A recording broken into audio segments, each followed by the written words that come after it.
Ahead of the 76th session of the UN General Assembly, Pakistan called on world powers to release Afghan assets. Remember, copious amounts of cash, bonds and other assets belonging to Afghanistan remain frozen in bank accounts and treasuries in the West, including the United States.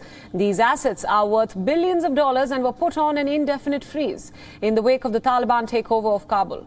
Citing the economic crisis in Afghanistan, Pakistani Foreign Minister Shah Mahmood Qureshi has said that the most urgent priority was averting this economic crisis to spiral further.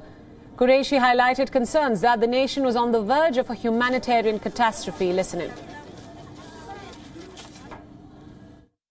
The international community, in my view, has to engage immediately to avert this humanitarian crisis. If there is an economic collapse,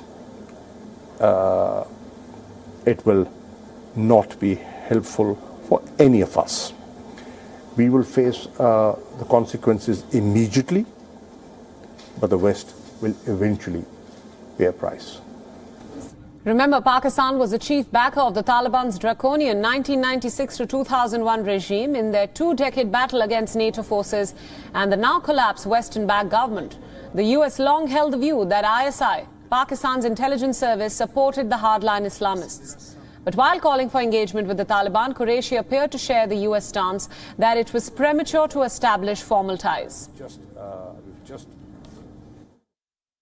I don't think anybody is in a rush to recognize at this stage, and Taliban should keep an eye on that.